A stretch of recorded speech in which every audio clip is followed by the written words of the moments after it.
Pessoal, bem-vindos ao Geografando, o canal onde nos aventuramos na geografia para conhecer melhor esse mundo que nos cerca, né? Mundo misterioso que aparece fragmentado. Tentamos, talvez paranoicamente, dar algum sentido a alguma coisa, né? Bom, pessoal, hoje quero conversar com vocês de um assunto que não é imediatamente geográfico, mas que é de extrema importância e um assunto que tem possibilidades de pesquisa muito grandes para a geografia. Os geógrafos, no geral, né, a tradição da geografia crítica, tal como nós a concebemos no Brasil, ela vem naturalmente do que nós chamamos de filosofia crítica. Essa filosofia crítica que tem o seu amadurecimento em Kant, crítica da razão pura, crítica da razão prática, crítica da faculdade de juízo, depois ganha mais força com Hegel, e em Marx ganha o sentido mais tal qual essa geografia crítica buscou se apropriar. Mas depois de Marx vieram outros autores dessa chamada teoria crítica, que são os pensadores, principalmente, não só, mas principalmente da Escola de Frankfurt. E esses pensadores, diferentes de Marx, né, possuem uma certa transformação na maneira de pensar, no sentido de que enquanto Marx é um pensador do século XIX e que prevê o desenvolvimento de uma revolução socialista, dados limites contraditórios, nos quais o próprio capitalismo vinha se encontrando, os teóricos da Escola de Frankfurt, eles passam a questionar o porquê que essa revolução, tal como Marx a previa, não se consolidou. O que de fato estava ali presente que impossibilitou que essas contradições se resolvessem numa síntese que seria o socialismo, né? Quer dizer, num regime de uma racionalidade superior, né, que seria o socialismo. Então não se realiza. E esses teóricos passam a tentar interpretar o porquê que isso não se realiza. Desses teóricos da Escola de Frankfurt, dos quais a geografia crítica se apropriou muito pouco, uma série de tendências da filosofia crítica foram deixadas de lado. A questão aqui, nós deveríamos pensar se de fato a geografia crítica deveria acompanhar a teoria crítica. É uma questão. Ué, é porque necessariamente geografia crítica e teoria crítica elas têm que andar exatamente lado a lado? Não necessariamente, quer dizer, muitas das preocupações que dizem respeito à teoria crítica não necessariamente devem dizer respeito, né, à geografia crítica. Ou nós deveríamos contextualizar no pensamento geográfico por que que aquele conjunto de questões também são importantes, não é? Por exemplo, uma questão que eu venho aí trabalhando há um tempo é a da psicanálise. Nas teorias críticas, nas tendências da Escola de Frankfurt, é muito importante a psicanálise, porque faz parte de um contexto que diz respeito à fascistização da Europa, não é? A partir dos anos 30, os movimentos de fascistização, o Partido Nazista, eles colocam em jogo a produção de uma psicologia, né, de uma maneira de pensamento que introduz dentro do sistema capitalista a discussão sobre as formas de racionalidade e sobre as formas de subjetividade numa sociedade. Daí a teoria crítica vê como extremamente importante a psicanálise no sentido de compreender essas formas de subjetividade. Bom, eu defendo profundamente a psicanálise na geografia de acordo com a ideia de que o que produz o espaço é o sujeito. O espaço não é um elemento nele mesmo, né? O espaço é algo produzido pelo sujeito, né? De modo que o espaço não é analisado em si, mas como produção de um sujeito, de uma determinada sociedade. E se esse sujeito de uma determinada sociedade é atravessado por formas de subjetividade como fascismo e nazismo, a psicanálise é um elemento fundamental para explicar como esse nazismo e esse fascismo atravessando o sujeito produzem determinados espaços que possuem os elementos neles mesmos de fascismo e de nazismo. O espaço, tal como condição resultante, né, como o espaço tal como resultado da interação do homem com o seu meio, ele mesmo, como resultado dessa interação, assume esses projetos. Se torna um espaço fascista, um espaço nazista, em outras palavras, né? Digo isso porque o neoliberalismo tem como elemento fundamental o fascismo. Vamos lembrar que o neoliberalismo foi uma experiência que surgiu, né, o teste, né? Será que esse neoliberalismo está certo? Seu grande teste foi em 1973 no Chile com o Pinochet. Ele nasce autoritário, ele é autoritário, ele tem elementos fascistas na sua constituição de mundo. Então, o neoliberalismo, que é o elemento fundamental de produção do espaço no capitalismo tardio, tem elementos fascistas. Se ele tem elementos fascistas que produzem determinadas formas de subjetividade, a psicanálise é um elemento fundamental. Bom, isso daqui, pessoal, é uma das discussões. Por exemplo, só para eu tentar mostrar para vocês como que algumas questões que foram desenvolvidas pela continuação da teoria crítica não foram levadas para a geografia, que continuou se prendendo a um marxismo clássico, né? As teorias marxistas clássicas, bem mais ortodoxas, leninistas, marxistas, marxianas, né? Leninistas, né? Indo no máximo até aí, vez ou outra, chamando algum teórico de Frankfurt, né, para discutir. E essa é uma questão importante, né, pessoal? Porque é, a geografia crítica, acredito que deveria se apropriar de muito que é produzido na teoria crítica. Não necessariamente tudo, apesar de que até pode, mas não necessariamente, né? Eu acho que é muito importante que a gente saiba justificar bem os motivos pelos quais nós vamos escolher se apropriar de uma determinada noção da teoria crítica ou não.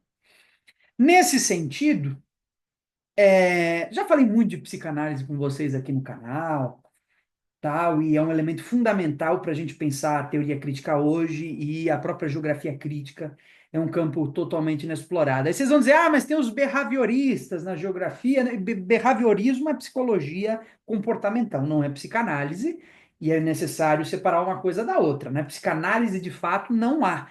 E existe uma diferença. A psicanálise é a teoria crítica da psicologia. Psicologia comportamental, ela é positivista. É uma outra ideia, por isso que ela não faz sentido para a gente pensar a geografia crítica. Bom, por que estou dizendo isso? Porque eu acho que existem dois campos extremamente importantes que os geógrafos não se atentaram em se apropriar das novas tendências da teoria crítica na filosofia.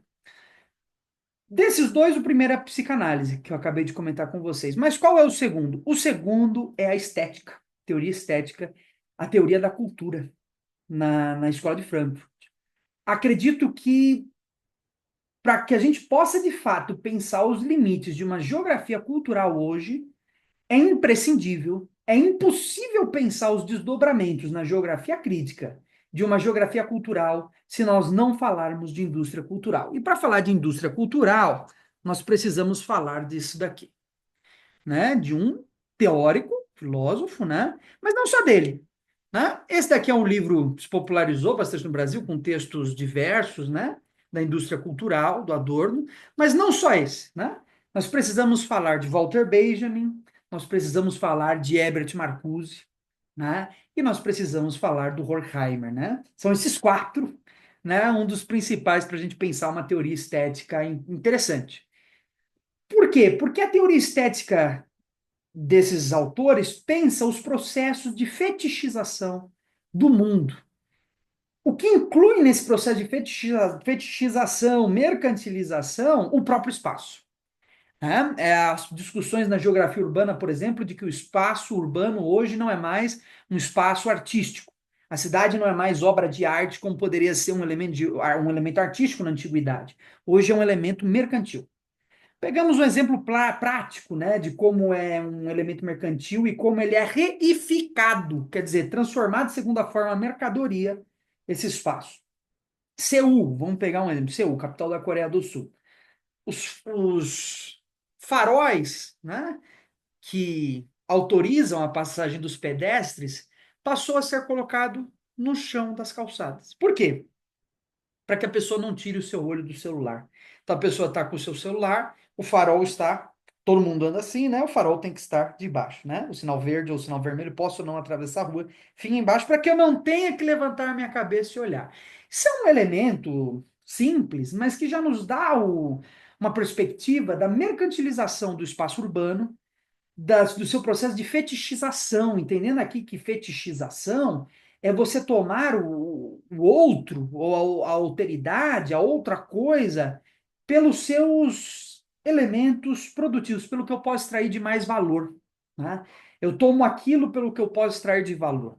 Então, quer dizer, o espaço ele não, ele perde a sua dimensão de arte, de obra de arte, para ganhar a sua dimensão de forma mercadoria. Quer dizer, ele é apropriado, construído, produzido, adaptado de todas as maneiras possíveis no processo de extrair mais valor. Ou seja, estar conectado no celular 24 horas é fundamental para extrair mais valor, para estar mais conectado ao trabalho, para estar gerando mais presença em redes sociais e por aí vai. Então, uma completa fetichização. Só que sem pensar a indústria cultural, eu sou incapaz de pensar como esses elementos espaciais vão se produzindo. Os shopping centers, né? A própria estrutura organizacional desses shoppings, né? Quer dizer, você tem hoje nos shopping centers aquele falso telhado, né? Onde você tem aquela falsa janela que fica em cima, né? Fosca, né? Eu não consigo ver o que está para além dela, só que é uma janela com uma luz em cima e outro pedaço de concreto. Por quê? Para dar a impressão de que é o tempo inteiro está de dia. Por quê? Porque o consumo ele é caracterizado pela perda do tempo, né? Quer dizer, a perda de horizonte de temporalidade. Eu tenho que sentir que o espaço onde eu estou é o tempo inteiro de dia, porque o dia é um momento de atividade, um momento de estar comprando, um momento de estar passeando. No momento que vai escurecendo, eu falo, tenho que ir para minha casa. Então, não, tem que parecer sempre que o sol está lá em cima, a todo vapor, né? E aí vai. Então, quer dizer, os elementos dessa prática de mercantilização produzem uma determinada estética. Vamos entender aqui estética como forma, como arranjo para pensar o espaço, um determinado arranjo no espaço, determinado pelo consumo, pela publicidade. Então, sem esse elemento da indústria cultural, eu sou absolutamente incapaz de desenvolver uma teoria crítica para a geografia. E por conta disso, hoje o nosso vídeo vai ser dedicado a falar de indústria cultural. Ah, mas o que eu vou dizer não tem necessariamente imediatamente relação com aspectos espaciais. De fato, muita coisa não vai ter. Mas é o caminho, né? A gente precisa primeiro das ideias filosóficas para pensar a geografia. Eu sou desse ponto de vista. Eu acho que a filosofia é anterior. Filosofia, ela nos dá encaminhamentos de método, de teoria, que nós vamos nos apropriar para pensar o espaço de uma maneira diferente. Então, é claro, a geografia pode pensar seus elementos, mas sem filosofia não tem geografia. Apesar de que tem filosofia sem geografia, não é? Você não tem geografia sem filosofia. Então, é um elemento fundamental. De modo que essas teorias, elas precisam ser levadas para a geografia. De qualquer forma, não existiria geografia crítica sem filosofia, sem Marx, né? Sem Lenin, sem todo esse pessoal que tentou pensar antes que os geógrafos se propusessem a isso. Inclusive, é um grande problema, né? A nossa crise, que hoje eu vejo na nossa geografia crítica, vem do fato de que nos desligamos das produções filosóficas. Nós estamos tentando, por um ideal cientificista, fazer da geografia algo atomizado, algo que funciona nela mesma, e nenhuma disciplina funciona nela mesma, né? Principalmente, esse cientificismo vem da exclusão da filosofia. Excluiu a filosofia, virou cientificista. Porque você assume o maior ideal positivista possível, de maneira não crítica, porque a filosofia não te permite identificar como esse próprio positivismo também tem origem filosófica, né? E você passa a ver o mundo de uma maneira completamente superficial. Tá? Você tem um método único, você tem visão única de mundo. Né? A filosofia, ela é a destruição da visão única do mundo. Né? E essa visão única ela é fundamental, né? Vamos lembrar lá que o Milton dizia, grande crítica do Milton por uma outra globalização é do pensamento único. Tanto que ele propõe do pensamento único a consciência universal. Então, resgatar a filosofia tem que ser, assim, o primeiro tópico do geógrafo hoje. Quer dizer, esse desligamento gerou uma alienação total da nossa disciplina com o mundo. Né? Ela vai ficando alienada, tanto que a geografia física agora não precisa nem mais falar de homem, de sociedade. Você pode fazer o estudo de geografia física pensando só o microclima no bairro do Jaguaré e nem pensando as implicações sociais daquilo, só fazendo medições estatísticas, que é absolutamente impensável para o geógrafo. A gente precisa pensar o contexto social, certo? Então, trago para vocês, sem mais delongas, a indústria cultural, pessoal. Vamos pensar essa indústria cultural exatamente o que ela é. Bom, é importante mencionar, né? A indústria cultural, na verdade, pessoal, ela tem aí um arcabouço de escritos, de pensamentos que transcende qualquer tentativa de que eu explique ela para vocês nesse vídeo. Só esse livro aqui do Adorno vai muito além do que eu vou falar, né? Então, por exemplo, aqui ele vai discutir muitas questões que dizem respeito à música, né? A diminuição da capacidade de audição, né? O Kitsch, né? Que é o primeiro capítulo do livro, onde ele vai abordar um pouco mais a questão de como antigas formas são apropriadas de maneira superficial, já falando um pouco da mediocrização da cultura. Ó, aqui, o segundo capítulo, sobre o caráter fetichista na música e a regressão da audição. Então, o Adorno é um cara que vai, um filósofo que vai para pensar muito a questão da música, né? O Walter Benjamin já está pensando bastante em fotografia e teatro. Então, a gente está pensando nas artes, no fundo, e como essas artes elas se relacionam com a mercadoria no capitalismo tardio, né? Que já é o capitalismo do século XX. E são autores que o Adorno, por exemplo, não está pensando na indústria recente, não está pensando no século XXI. Está pensando justamente as questões ali do início do século, primeira metade do século XX, principalmente. Mas continua extremamente atual.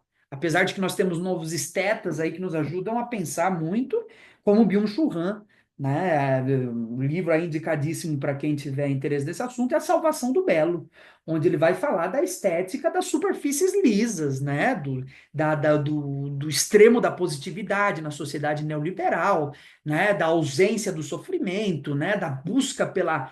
Que tem relação total com a produção, né? Quer dizer, a produção não pode ter entraves, a produção não pode ser difícil, tem que ser muito fácil, tem que ser liso, não tem que ser sem obstáculo. Vai falar da estética da depilação, da estética dos smartphones, dos filtros de Instagram. Tudo isso daí é muito interessante, certo? E diz respeito, por exemplo, à arquitetura na cidade, para a gente pensar o próprio espaço. Mas vamos agora tentar pensar, pelo menos aí, quatro autores, como eu falei: o Adorno, Horkheimer, Walter Benjamin e o Marcuse. Fazendo um resumo, eu tentei pegar aí pelo menos os elementos fundamentais, né, para a gente pensar um pouco essa teoria da indústria cultural. Então, comecemos lá. Primeiro de tudo, a indústria cultural ela é veículo para a produção de uma certa ideologia. Essa ideologia ela vai ser propagada na forma de cultura. E por justamente propagar a ideologia na forma de cultura, você tem uma certa perda de um horizonte cultural, no sentido de perda de tradição. Né? A mercadoria ela é a ausência de tradição. A tradição ela é um entrave para a forma mercadoria. Né? Ela pode ser apropriada, né? Mas a tradição ela é substituída pelo ideal de consumo. Né? Por quê? Porque eu preciso homogeneizar a sociedade. Então, eu preciso eliminar suas diferentes tradições no cultivo de uma única consciência. Tradições diferentes representam obstáculos no consumo. Essa ideologia, então, ela tem essa busca por uma certa homogeneização, que é a homogeneização com base na forma mercadoria. O desenvolvimento do capitalismo é um desenvolvimento que busca a contínua reificação do outro na forma mercadoria. O outro se transforma o tempo inteiro em mercadoria. Tudo. O outro, o espaço, a alteridade, tudo isso daí se transforma em mercadoria. Então, é um processo de fetichização crescente do outro, até o ponto em que o outro deixa de existir. Isso daí é uma outra discussão que a gente pode fazer depois, até o ponto em que a busca pelo extremo individualismo resultou na ausência de individualismo. Pensamento único, todos pensam igual. Ou seja, ausência de pensamento próprio, de pensamento individual. Né? Essa própria ideia de sujeito e indivíduo pode ser muito criticada, né? Quer dizer, depois a gente pode até ver isso melhor, mas os indivíduos de fato não existem, o que existem são sujeitos, né? Mas isso daí fica só para deixar uma pulga atrás da orelha para a gente discutir depois. Bom, ah, então vamos pensar o seguinte: a indústria cultural ela é um veículo para produção, porque é como produção de mercadoria, isso é fabricado, né? Produção no sentido de que busca atingir mais valor, mercadoria, e no sentido de que é previamente idealizado, certo? Eu produzo algo buscando mais valor, pode ser na forma do dinheiro, essa extração de mais valor, ou pode ser na forma da consciência, extrair mais valor a partir do momento em que eu condiciono uma consciência segundo o consumo. Então vejam bem, na base dessa ideologia, esses autores eles vão propor a soma de uma análise material com uma análise psicossocial. A psicanálise entra aí de novo. E eu vou começar discutindo com vocês primeiro a análise material, para depois abordar com vocês um pouco a questão psicossocial. E é importante notar, a soma da análise material com a análise psicossocial, elas vão ter como resultado o que de fato é a ideologia. A ideologia é a soma de análise material e análise psicossocial, certo? Bom, em relação à análise material, primeiro partir do princípio de que nós estamos falando de um modo de produção, que é o modo de produção capitalista, cuja base, a forma básica desse modo de produção é a mercadoria. E se a forma básica desse modo de produção é a mercadoria, isso significa o quê? Que tudo se torna mercadoria, certo? Isso daqui é um princípio marxista, certo? A ideia de que a base da produção vai determinar o restante. A base da produção é uma produção que é voltada para, vamos lembrar lá, o capital, primeiro capítulo, primeira página. Sociedade capitalista aparece como uma sociedade produtora de mercadorias. Tudo bem, você vai dizer, ah, Léo, mas ele disse aparece, é no sentido de aparência, tá certo, é no sentido de aparência, porque tem coisas por trás dessa forma de mercadoria, certo? Mas não deixa de ser uma sociedade cujo sentido geral é a mercadoria. E a forma mercadoria, ela não é a forma do dinheiro. Dinheiro é outra coisa. Mercadoria, ela é tomada pela fetichização do outro, pela reificação do outro. Isso é a forma mercadoria. Porque a partir do momento em que eu fetichizo o outro, fetichizar, né? Pra gente não ficar tão hermético aqui. Fetichizar, você pode pegar até do Freud, né? O fetiche é o quê? Eu tenho alguns elementos sexuais que me satisfazem, né? Eu gosto de ser enforcado, por exemplo. Isso é uma forma de fetiche. Por quê? Eu entendo que ali a única forma de eu extrair o meu gozo pleno é a partir dessa fetichização. Então, fetichizar é tomar como objeto. Então, eu tomo outro como objeto, certo? O outro é o objeto que me enforca, ou eu tomo outro como objeto que eu vou enforcar, certo? É aquela característica, não é o outro inteiro, não é a pessoa inteira que me dá o gozo. É, na verdade, aquele elemento específico, aquela prática específica com aquela pessoa que me satisfaz o gozo. Então, isso daí é um elemento do fetiche, certo? Só que na forma mercadoria, quando a gente fala de fetiche, é algo um pouco parecido. Quer dizer, eu estou tomando por uma determinada propriedade os objetos que me são exteriores e eu mesmo. Porque eu vou me fetichizar também nessa sociedade capitalista, o próprio sujeito vai se fetichizando, vai se transformando em mercadoria, em empresa. Que é o quê? A extração de mais valor, certo? Extrair mais valor a gente pode entender aqui não necessariamente como extração de dinheiro, mas como extração de capital. Dinheiro não é capital. Dinheiro é o dinheiro existe desde que a humanidade existe, não era capitalista. Eu extraio na forma de capital. Capital é aquela forma de dinheiro que me possibilita atribuir cada vez mais valor, conseguir valores superiores, certo? Então, essa extração da forma do capital, ela não pode ser pensada também só na forma do dinheiro. É a extração também de formas de consciência que me possibilitam também extrair mais valor. Então, é importante que minha consciência também esteja adaptada às formas do capital. No fundo, essa sociedade produtora de mercadoria é a sociedade do capital. Capital é o quê? Capital, quando a gente fala que o capital ele tem uma forma em dinheiro, eu não estou dizendo que o capital é dinheiro, ele assume uma forma. Vamos lembrar mais uma vez lá o Capital do Marx. Capital não é um conjunto de coisas, mas uma relação social expressa em coisas. Então, a fetichização do outro, que é tomar o outro como objeto, tem como princípio a extração de mais valor, cujo princípio é a própria forma do capital. Porque o capital é o quê? É a extração de mais valor. Então, as relações sociais que me possibilitam extrair mais valor são o próprio capital.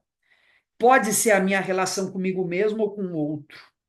Aqui eu estou pensando, vou pensar principalmente essa relação social com base na indústria. como essa indústria se apropria do meu pensamento, da minha vida, da minha subjetividade para extrair mais valor. É uma relação social. Não estamos falando de dinheiro, então. Estou falando da produção de uma determinada forma de consciência, cuja base fundamental é a mercadoria, que tem, por consequência, também sua base fundamental, o capital. O que explica a mercadoria é o capital, certo? Então, eu preciso ter sempre essa relação entre capital e mercadoria, certo? Eu não posso pensar a mercadoria sem o capital, porque é a forma que determina o seu conteúdo. Sei que pode parecer um pouco hermético. Aqui eu estou fazendo a discussão com base na filosofia marxista mesmo, certo? Então, manter essas relações em mente é muito importante. Bom, eu retorno para explicar um pouco melhor, mas vocês vejam aí a articulação que é feita entre economia, política e sociedade. Só que sem perder do horizonte o próprio sujeito na sua dimensão cultural, que é o que nós estamos discutindo aqui, né? Que é uma discussão muito importante, né? Muitos na geografia crítica mesmo tomam o sujeito a partir da economia política clássica, o que não faz sentido, né? Você vê aí filósofos já antigos, inclusive o próprio Adorno, né? Todos esses da escola de Frankfurt, mas o Stephen Mesaros, o Lukács, todo mundo não foi no caminho disso que é muito empobrecido, que é tomar o Marx como uma economia política.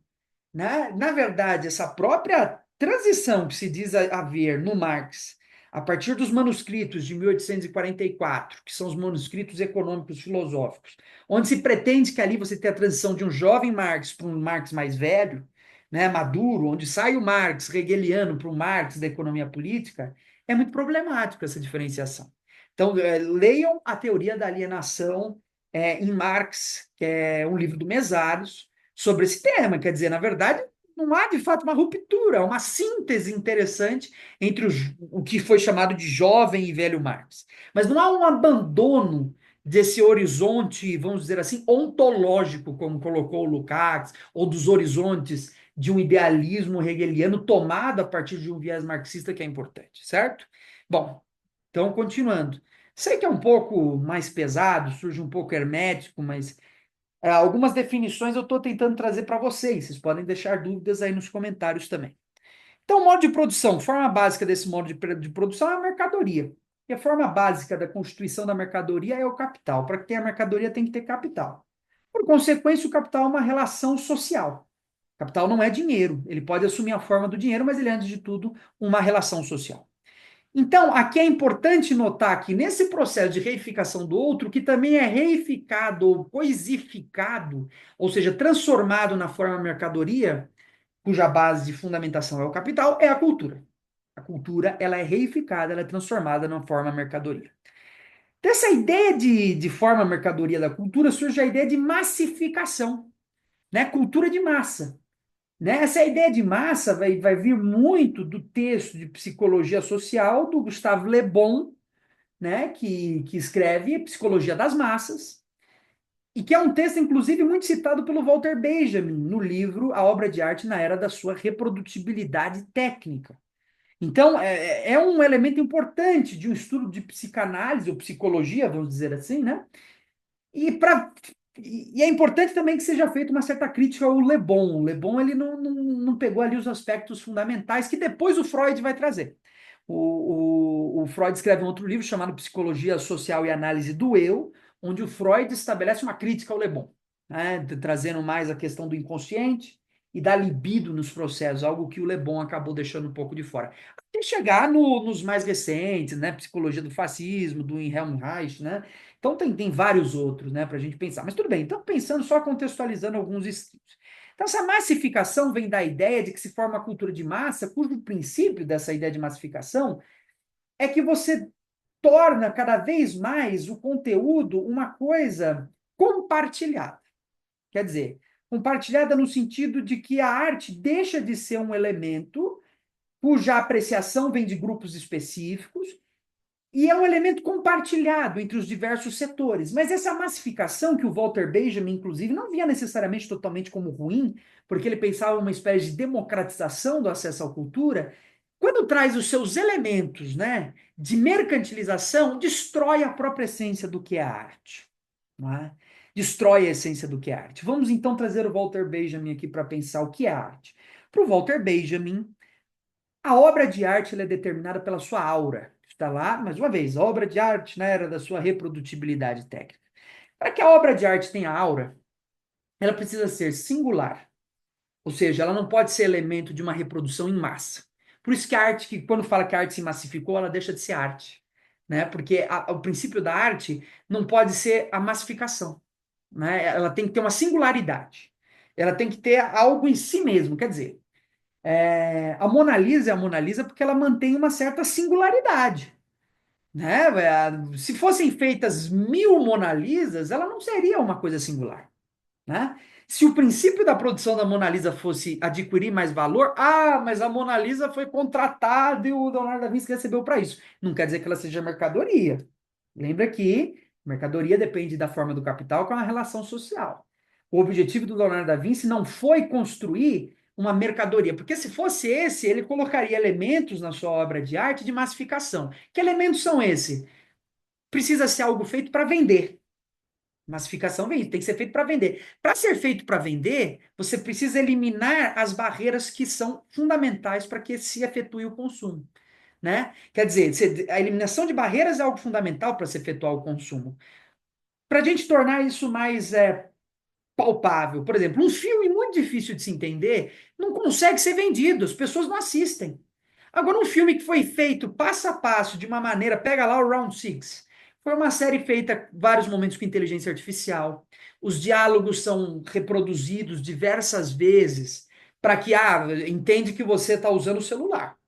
Estou usando o celular lá, então não prestei atenção. Então o diálogo tem que se repetir, né? Ele tem que falar a mesma coisa várias vezes para que você entenda.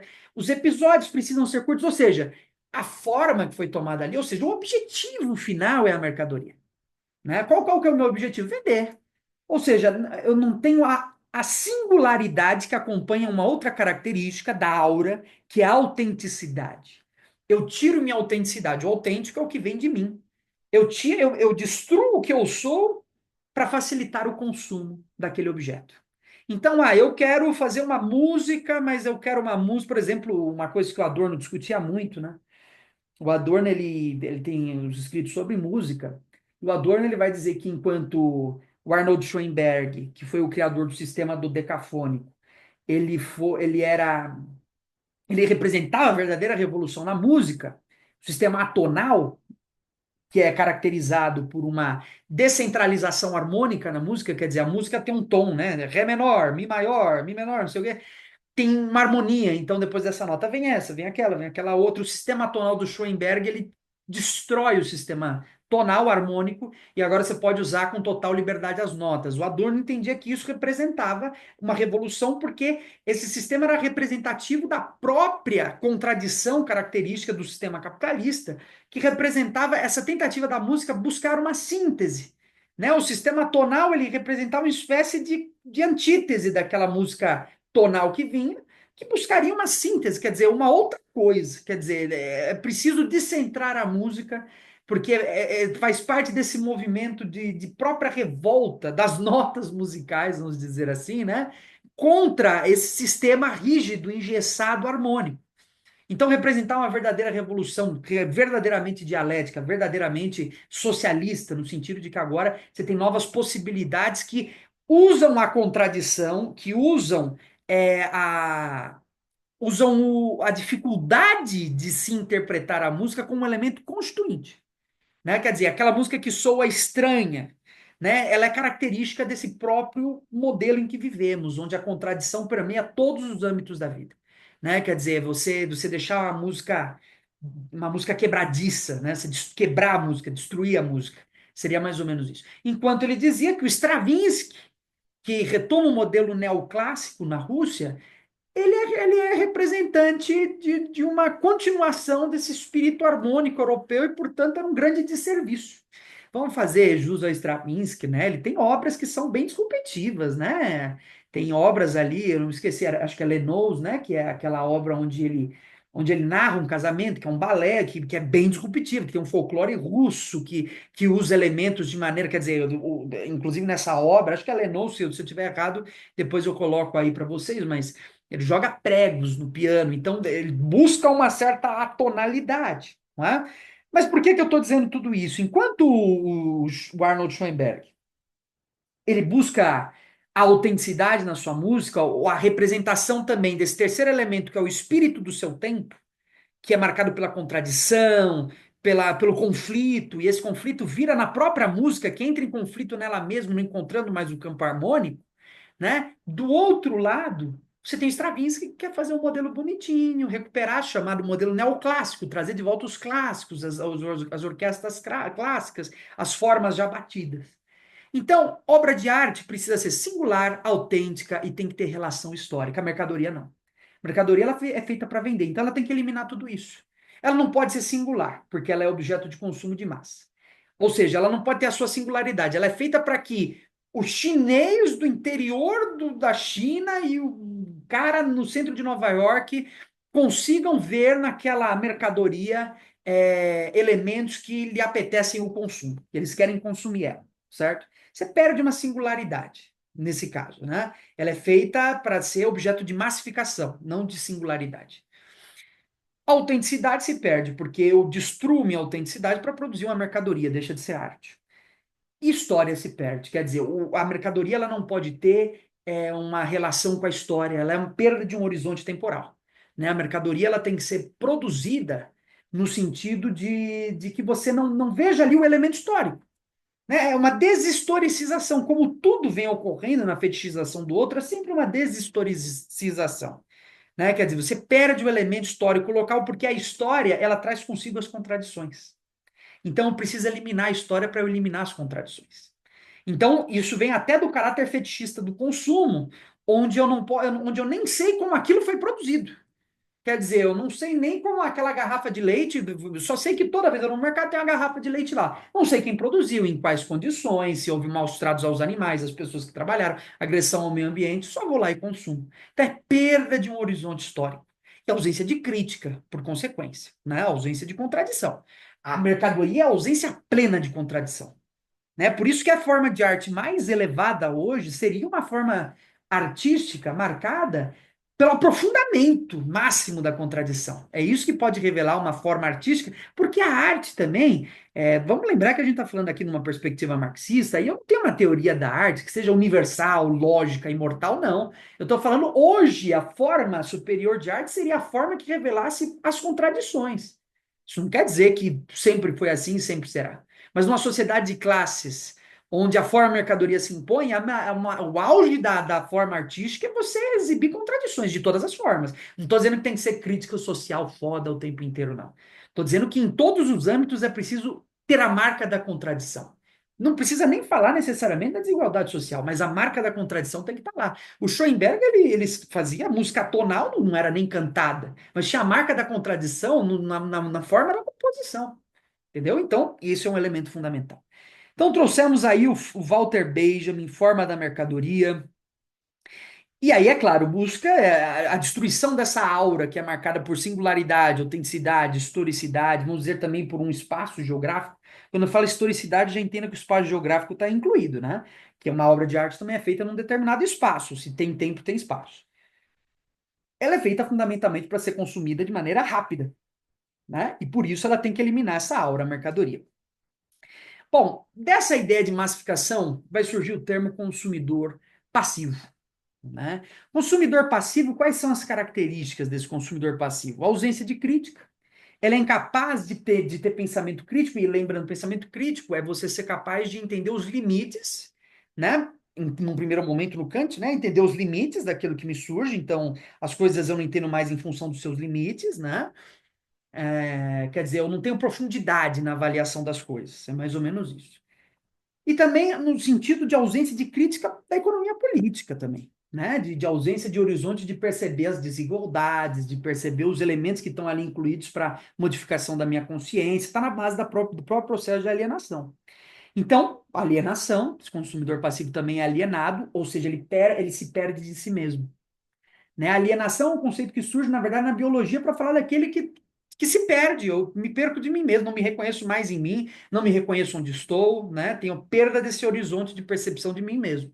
Então, quando eu falo de alienação, que é a perda de si, eu estou falando exatamente desse processo, onde eu, me tornando um consumidor passivo, me homogeneizo, também me torno mercadoria. Então, você pega os jovens de hoje, tira a média, eles vão gostar das mesmas, 90%. Vai gostar da mesma música, dos mesmos filmes, das mesmas roupas, das mesmas atividades, perda de si. Eu não tenho mais a minha autenticidade, eu não sei do que eu gosto. Me oferecem o que eu tenho que gostar. Então, eu acabo gostando do que me oferecem, não do que de fato eu gosto de verdade, né? Muito bem. Fetichismo, tudo se torna mercadoria. Esse consumidor passivo, então, ele toma o outro sempre como mercadoria. Então, é o que eu posso extrair, isso daí, as relações sociais são todas assim. Quer dizer, eu faço amizade com o cara lá do meu trabalho porque eu estou esperando como ele pode me ajudar a crescer nessa empresa. Quer dizer, como tudo é mercadoria, você perde o outro desaparece. Você não vê mais o outro, como uma outra pessoa. O outro é vazio e uniforme, né? Vocês se tornam quase uma mesma coisa. Desaparece a alteridade, né? Então, o fetichismo, o outro, tudo se torna mercadoria. Eu não sei avaliar, e aí vem até o Adorno dizendo, por exemplo, as pessoas perderam a capacidade de avaliar a arte. Né? Antes, o que seria um processo comum, a avaliação de uma obra artística, perde essa capacidade. Porque agora você só sabe tomar tudo pela forma da mercadoria. Então você perde esse horizonte crítico, esse horizonte de avaliação. Né? Outra característica do consumidor passivo, vício em prazer. Esse é um elemento fundamental, né? Isso daqui eu tenho que fazer um vídeo inteiro para a gente discutir. Mas essa ideia de vício em prazer, isso daí o Byung-Chul Han vai estudar muito, né? Ele limita a experiência do mundo. Por quê?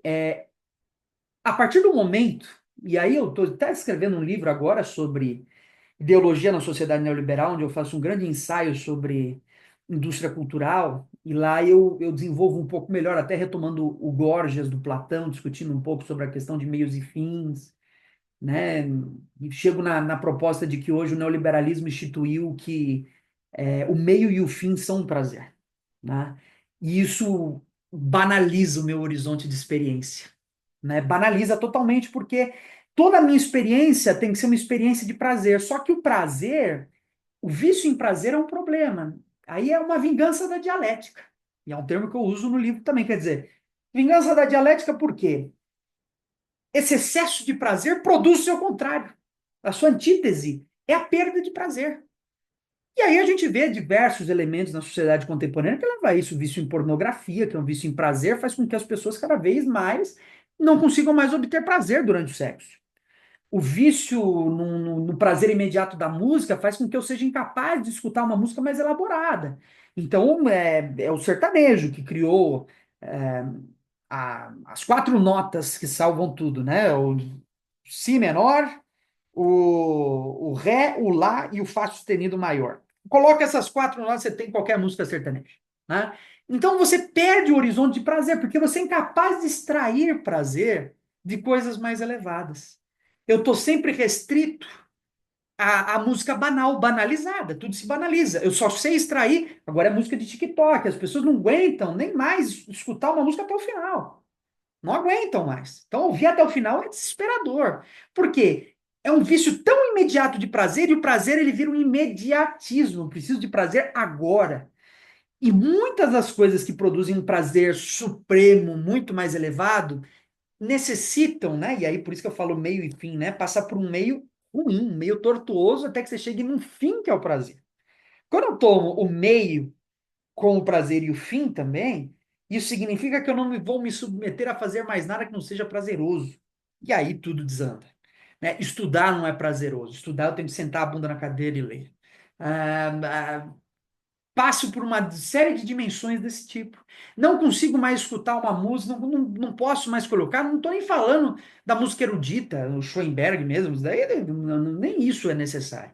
Mas eu não consigo pegar um artista que seja um pouquinho mais fora da curva, não consigo escutar. Não, me perco naquilo, não consigo escutar, não consigo entender, não consigo aceitar. Então vou para tudo. E aí entra a questão do Adorno falando da perda da capacidade de audição. Eu não consigo mais ouvir o que outras coisas, é só a mesma coisa. Então é uma coisa de limitar o meu ouvido, não consigo mais passar dali, né? Então, vício em prazer, ele limita a experiência do mundo de uma maneira terrível, né? Então, eu só consigo assistir filme. Ah, esse filme demanda que você pense um pouco. Eu não quero.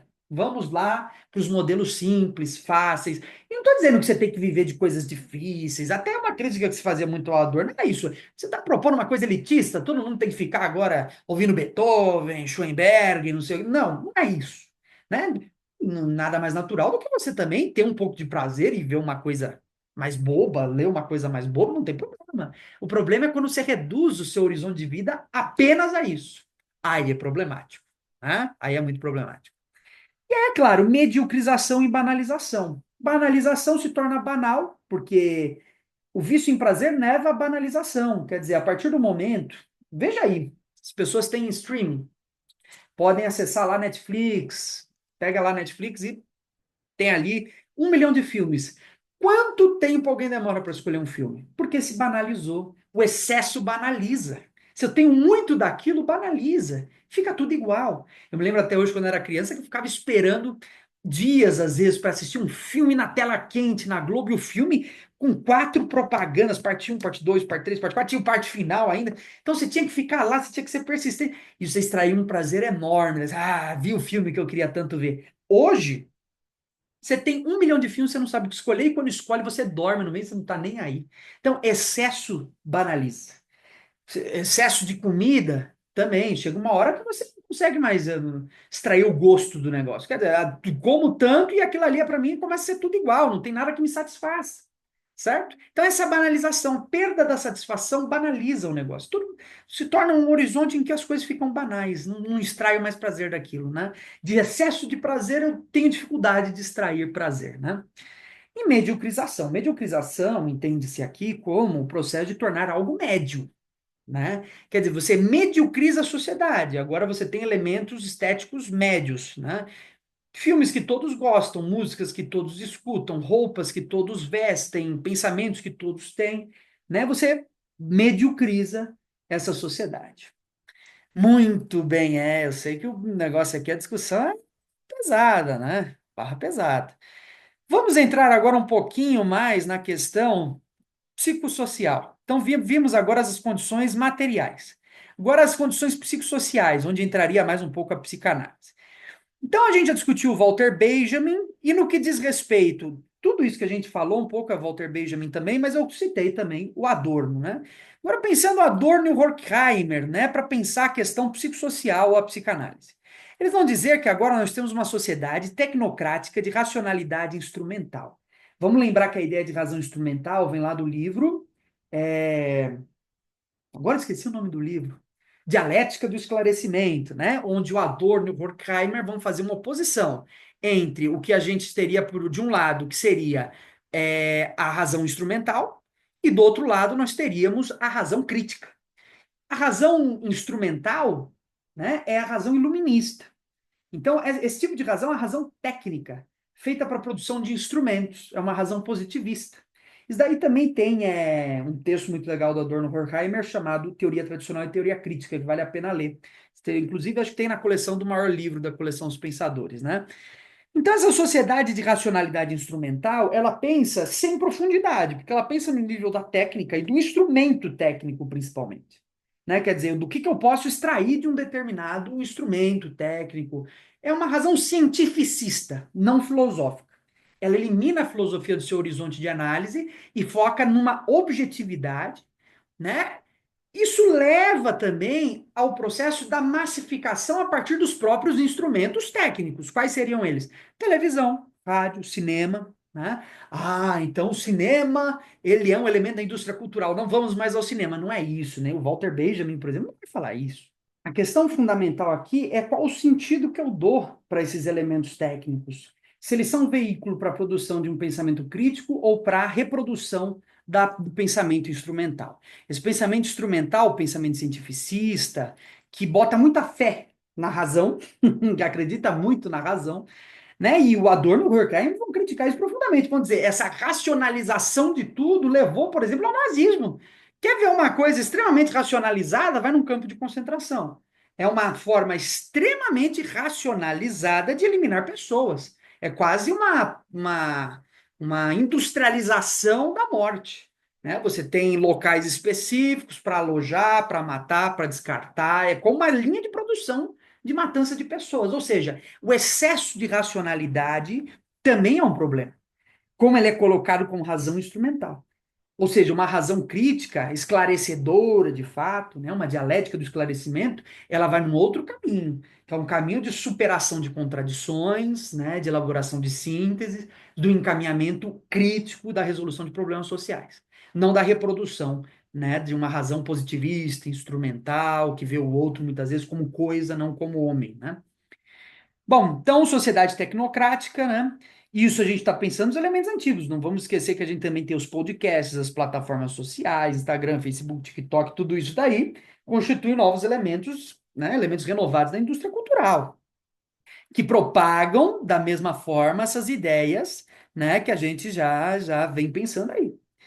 Bom, tendência ao totalitarismo, por quê? Tem discurso único. Discurso único é totalitarismo.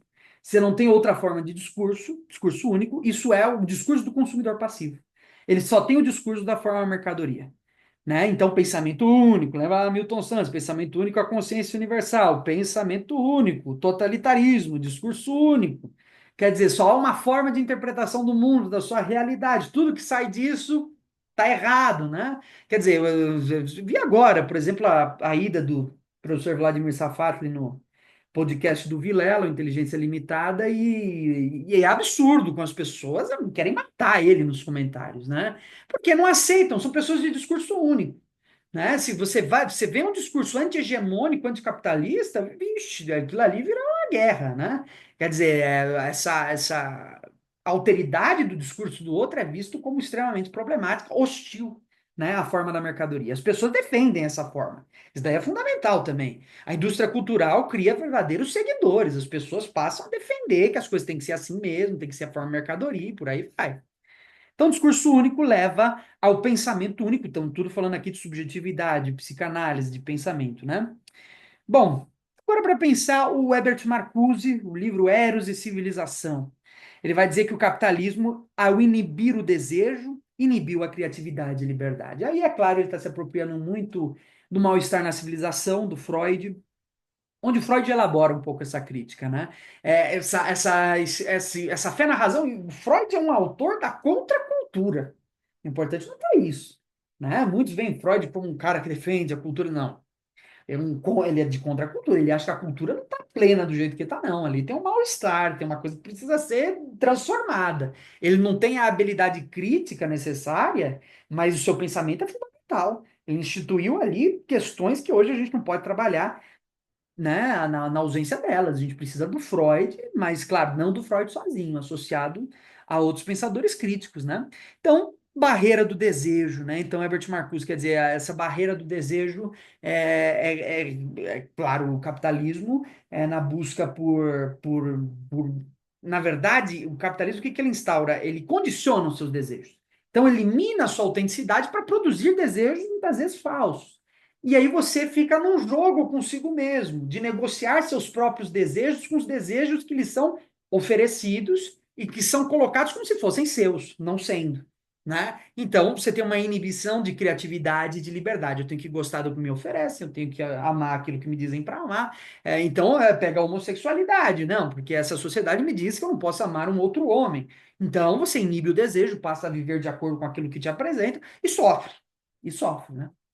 Bom, por fim, catarse, esse é um elemento fundamental, né? Que busca a resolução do problema do desejo. Então, a catarse é o quê? Na verdade, o Adorno, ele tira esse conceito lá do Aristóteles, na poética do Aristóteles, porque na poética do Aristóteles, catarse era um movimento que ocorria durante a peça de teatro, onde a audiência sentia a satisfação de um desejo. Por exemplo, na tragédia, você tinha a satisfação do desejo pela tragédia, né? Aquelas fortes emoções, né? Que você não vive no cotidiano, você tem ali. Então, essa catarse é muito interessante. Você pega filmes como Coringa. Então, é uma sociedade. Então, essa indústria cultural, ela sabe que, na verdade, ela não dá conta de eliminar todos os desejos. Existe o desejo de revolução, por exemplo. As pessoas não aguentam mais isso daqui. Então, existe algumas pessoas que têm esse desejo de, bom, essa sociedade, do jeito que está, não me basta, quero algo diferente.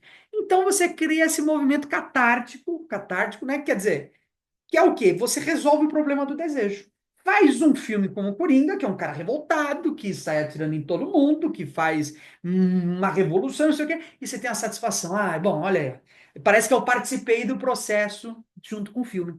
Sinto aquele alívio. Falo, bom, estou aliviado em relação ao que ocorreu e me sinto mais pleno. Então, ela sabendo, ela faz uma gestão dos seus desejos da indústria cultural. Eu sei qual desejo você vai sentir, eu sei o que você vai pensar, eu sei o que você quer, então eu te ofereço, eu também te vendo o desejo por revolução. Eu satisfaço. Você está com vontade de revolução? Vendo para você, está aqui. Consuma o seu desejo por revolução e se sinta satisfeito. E, de fato, as pessoas se sentem. É a crítica do Adorno. Por isso que ele está dizendo, bom, olha a dificuldade que a gente tem de pensar uma revolução nessas condições em que você tem toda uma indústria responsável por inibir ou, de fato, dar vazão a determinados desejos. Esses desejos que antes seriam direcionados segundo uma teoria crítica vão ser direcionados segundo uma indústria cultural. A indústria cultural é, antes de tudo, uma tomada, uma invasão do cotidiano das pessoas. As pessoas têm seu cotidiano invadido, né? E durante os seus momentos vamos chamar de lazer, porque nem ócio existe mais, o ócio dos gregos é um ócio contemplativo, o tempo do ócio não é o tempo da mercadoria, né? Esse momento que seria do ócio se transforma em um momento de consumo. Você consome o desejo não realizado, você consome outras formas de desejo, você consome formas de prazer que lhes são oferecidas. Qual o resultado? O aumento da insatisfação, né? O aumento da autodestruição, fundamentalmente. Por isso que o Adorno vai colocar lá, nos aspectos do novo radicalismo de direita, que uma das características fundamentais é esse desejo autodestrutivo. O fascismo tem isso. É um desejo de autodestruição, de impulso de morte, de suicídio, né? Quer dizer, o de fim de mundo. Por quê? Eu não encontro nenhuma outra possibilidade de transformação efetiva da realidade. A realidade é uma porcaria, eu não encontro em lugar nenhum outra possibilidade de transformação. O que eu faço? Eu me destruo, né? Eu não sei mais o que fazer. Parece que vai vir realmente uma catástrofe climática, eu não tenho o que fazer, não tenho força para lutar contra ela. Estou completamente anestesiado no meu cotidiano por uma indústria cultural que pega todos esses meus desejos e me vende, eu consumo eles, apesar de que não fico plenamente satisfeito, me basta, eu banalizo, mediocrizo tudo, e assim vai sendo levado. Então, ela tem um impulso também autodestrutivo, para a gente pensar essas implicações psicológicas. Por fim, conjunto disso que discutimos, que é uma análise material com uma análise psicossocial, forma a ideologia. Ideologia, então, ela é o que sustenta esse modelo de sociedade e a indústria cultural, ela é o veículo da produção dessas formas ideológicas, ela produz uma determinada ideologia, que produz o que a gente chama de cultura pop, ou pop culture. Do outro lado, a gente pode falar de uma folk culture. Qual seria a diferença? Uma coisa é cultura pop e outra coisa é cultura popular. Não misturar as duas coisas. Cultura pop é a cultura mercadoria, fabricada e produzida segundo tudo isso que a gente falou. Cultura popular, na verdade, é uma cultura que emerge segundo, de fato, uma autenticidade, uma aura, certo? Tem uma autenticidade, tem uma historicidade, tem uma singularidade, como o Walter Benjamin colocava.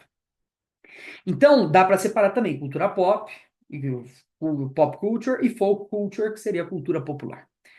O que sustenta a cultura pop é o consumidor passivo, que tem aquelas características que nós já dissemos. Só que o Adorno também falava de um outro tipo de pessoa, que é o produtor ativo. Esse sim, ele tem capacidade de fugir dessa indústria cultural, apesar de que ele continua imerso, hein? Muito difícil, totalmente ele não sai. Ele foge dessa indústria cultural e busca revelar nele mesmo algo para além da forma mercadoria e vive segundo uma forma que não é a forma mercadoria. E aí ele passa, de fato, a construir elementos de singularidade, da sua própria aura. Singularidade, autenticidade, historicidade. Pensamento crítico é o remédio, né, para essa indústria cultural. Pensamento crítico produz o produtor ativo, enquanto que o pensamento, a indústria cultural, produz o pensamento do consumidor passivo.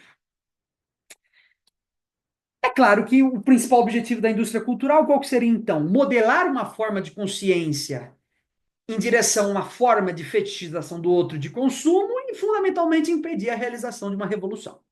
né? É uma gestão de desejos, é uma gestão de intenções, é uma gestão de pensamento, cujo principal é impedir uma desmobilização, é impedir que uma sociedade, na verdade, se mobilize na transformação em direção a uma outra sociedade. Então, é fundamental para reproduzir a ideologia dominante da forma mercadoria, do consumo, do indivíduo, de todas essas coisas que estão associadas ao que é o próprio capital. Enfim, quais são as formas de resistência? Então, o produtor ativo, que seria justamente esse que tem como base o seu pensamento segundo a teoria crítica, que é capaz de se colocar para além de uma alienação, fetichização do outro, para a mercadoria, e se coloca como algo além disso.